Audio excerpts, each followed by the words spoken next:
हम अक्सर देखते हैं कि लोग कर्ज के ढेर में फंस जाते हैं। जरूरत के हिसाब से उधार तो ले लेते हैं, लेकिन वापस चुकाने में मुश्किल होती है। फिर क्या होता है, कर्ज चुकाने के लिए नया कर्ज लेना पड़ता है, नया लोन लेना पड़ता है और यही साइकिल बार बार रिपीट होता है। लेकिन क्या आप ये जानते हैं कि ये सिर्फ आम आदमी की कहानी नहीं है या मेरे और आप जैसे लोगों की कहानी नहीं है। कई देश भी कर्ज के पहाड़ के नीचे दबे हुए हैं, लेकिन भारत ने ऐसा खेल खेला है कि बड़े बड़े जो मुल्क हैं वो हैरत में हैं। आसान भाषा में कहें तो जहां पूरी दुनिया कर्ज के बढ़ते बोझ से जूझ रही है, भारत ने उल्टी चाल चली है। अब सवाल ये है कि भारत ने ऐसा क्या किया है और आखिर ये पॉसिबल कैसे हुआ है। इस वीडियो में हम आपको यही समझाने जा रहे हैं। नमस्कार, मैं हूं मुस्कान ओझा, आप देख रहे हैं मनी 9। देखिए, दुनिया में ज्यादातर बड़े जो देश हैं आज कर्ज के पहाड़ के नीचे दबे रहे हैं। अमेरिका से लेकर के चीन, फ्रांस, ब्रिटेन और इटली तक हर जगह एक ही हाल है। सरकारें अपनी अर्थव्यवस्था को संभालने, लोगों को राहत देने और विकास के लिए बड़े बड़े जो खर्च है वो कर रही हैं। लेकिन समस्या ये है कि इन खर्चों के लिए कमाई उतनी नहीं बढ़ी है, लेकिन खर्च बढ़ता चला जा रहा है। जितनी जरूरत थी कमाई उतनी नहीं है। नतीजा ये है कि हर साल सरकारों को अपने बजट पूरे करने के लिए पहले से भी और ज्यादा उधार लेना पड़ रहा है। इसी वजह से दुनिया भर में सरकारी कर्ज यानी कि जिसको हम गवर्नमेंट डेट कहते हैं, उसका स्तर लगातार बढ़ता चला जा रहा है। लगातार उसका जो पूरा ग्राफ है वो ऊपर की तरफ जा रहा है। IMF यानी कि इंटरनेशनल मॉनिटरी फंड में जो ताज़ा इसके आंकड़े आए हैं उसके मुताबिक 2030 तक पूरी दुनिया का government debt to GDP ratio लगभग 100%, 100% तक पहुंच जाएगा।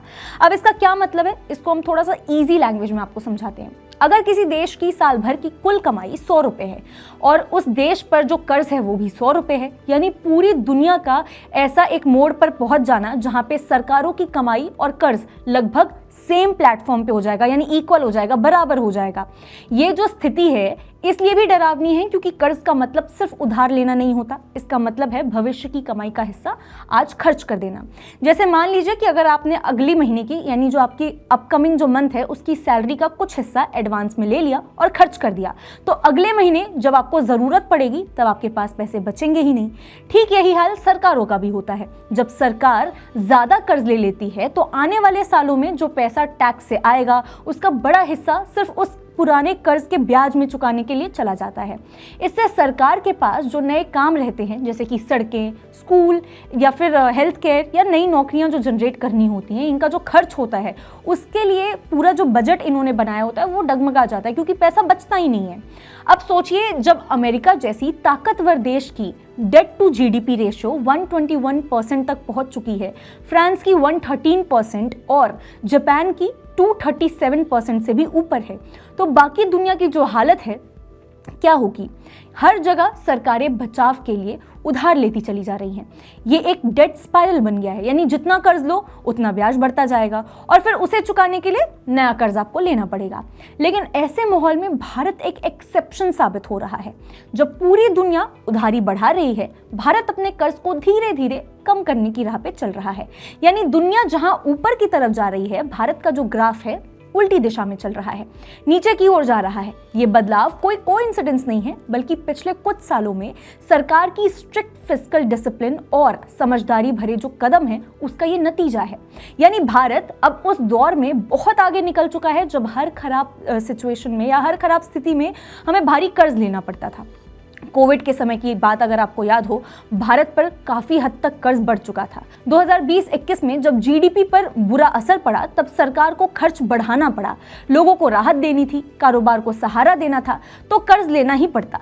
नतीजा ये हुआ कि देश पर कर्ज का जो बोझ है वो अचानक बढ़ गया। डेट टू GDP रेशियो जिसकी हम अभी बात कर रहे थे, 2020-21 में ये 89% तक पहुंच गया। मतलब देश की जो कमाई है उसका लगभग 90% हिस्सा जितना सिर्फ कर्ज था। लेकिन उसके बाद का जो सफर है वो बहुत राहत भरा रहा है। यानी जब पूरी दुनिया उधारी पर टिके विकास के मॉडल पर चल रही है, भारत डेट रिडक्शन के रास्ते पर चल रहा है और एक अलग कहानी लिख रहा है। सरकार ने पैसे के इस्तेमाल को लेकर के काफी सोच समझकर कदम उठाए हैं। मतलब हर जगह खर्च करने की बजाय पैसा वहीं लगाया जा रहा है जहां से देश की जो कमाई है वो बढ़ सके, जैसे सड़कें, रेलवे, बिजली, डिजिटल इंफ्रास्ट्रक्चर, इन सब पर ध्यान देते हुए वहां पे यहाँ पे इन्वेस्ट किया जा रहा है। लेकिन इन खर्चों पर ये सोच समझ करके इन्वेस्टमेंट हो रही है कि भैया आने वाले टाइम पे ये जो रोजगार है वो जनरेट कर सकते हैं, प्रोडक्शन बढ़ा सकते हैं, टैक्स की कमाई को और ऊपर पहुंचा सकते हैं। वहीं दूसरी तरफ जो खर्च राहत वाले थे, जैसे कि सब्सिडी या फिर फ्री जो स्कीम्स मिलती थी हम लोगों को, उन्हें धीरे धीरे अब थोड़ा कंट्रोल किया जा रहा है। मतलब इतना ज़्यादा सरकार की तरफ से उस चीज़ को लॉन्च नहीं किया जा रहा। यानी सरकार ने ये मान लिया है कि खर्च करना बुरा नहीं है, लेकिन खर्च सही जगह पर होना चाहिए, ये बहुत ज़रूरी है। इसका जो रिजल्ट है वो साफ दिखा है। देश की फिजिकल हेल्थ बेहतर हुई है पहले से, और डेट टू जीडीपी रेशियो नीचे आने लगा है। 2024-25 में जो रेशियो हम आपको अभी पहले बता रहे थे, 2024-25 में करीब 81% तक ये आ चुका है, जबकि कोविड के समय ये लगभग 90% के आसपास पहुंच गया था। अब जरा सोचे कि अगर यही रफ्तार बनी रही तो फाइनेंशियल ईयर 2035 तक ये शायद घट करके करीब 71% तक पहुंच सकता है। मतलब भारत धीरे धीरे उस रास्ते पर है जहां सरकार का कर्ज कम होता चला जा रहा है, लेकिन विकास की रफ्तार धीमी है। अब थोड़ा सा इसको और समझते हैं। देखिए, ये पहले से मजबूत हो रहा है, ये इसमें कोई दो राय नहीं है, लेकिन सवाल ये उठता है कि ये जो भारत का डेट टू जीडीपी रेशियो घटा है, ये हुआ कैसे? इसकी दो सबसे मेन रीजंस हैं। पहला रीजन है फिस्कल डेफिसिट, यानी सरकारी घाटा कंट्रोल में लाना। सरकार ने पिछले कुछ सालों में इस घाटे को धीरे धीरे घटाया है। 2021-22 में जहां सरकार का जो ये घाटा था जीडीपी का करीब 6.7% था, वहीं अब ये घट करके 4.8% के आसपास पहुंच गया है। अब इसका मतलब समझो। देखिए, सरकार जितना कमा रही है उतना फालतू में उधार नहीं ले रही है। पहले की तुलना में खर्च और कमाई का जो अंतर है वो पहले के कंपैरेटिवली कम हुआ है, घटा है। दूसरी तरफ जीडीपी की जो अच्छी ग्रोथ है वो देखने को मिल रही है। पिछले कुछ सालों में भारत की अर्थव्यवस्था ने लगातार 6 से 6.5 तक का जो रफ्तार है वो बनाए रखा है, यानी 6 से 6.5% तक का जो रफ्तार है वो दिख रहा है। जब देश की कमाई बढ़ती है तो कुल कर्ज का जो बोझ है वो अपने आप हल्का लगने लगता है। अब इसको हम एक एग्जाम्पल से समझते हैं। देखिए, मान लीजिए अगर आप पर 1 लाख का कर्ज है और आपकी जो सालाना कमाई है वो 2 लाख से बढ़कर के 4 लाख हो जाती है, तो वही जो कर्ज अभी आपको इतना भारी लग रहा था 1 लाख का, जब आपकी सालाना कमाई 2 लाख से 2 लाख थी, तो आपको ये कर्ज भारी लग रहा था। अब क्योंकि आपकी सालाना कमाई 4 लाख हो गई है तो 1 लाख का कर्ज आपको हल्का लगेगा, और यही जो लॉजिक है वो देश की अर्थव्यवस्था पर भी लागू होता है। लेकिन यहाँ कहानी खत्म नहीं होती है। अब असली टेंशन राज्यों से आ रही है। जहाँ केंद्र सरकार ने खर्च पर काबू किया है, वहीं कई जो स्टेट गवर्नमेंट है उन्होंने फिर से खर्च को बढ़ा दिया है, और वो भी ज्यादातर फ्री स्कीम्स के जरिए।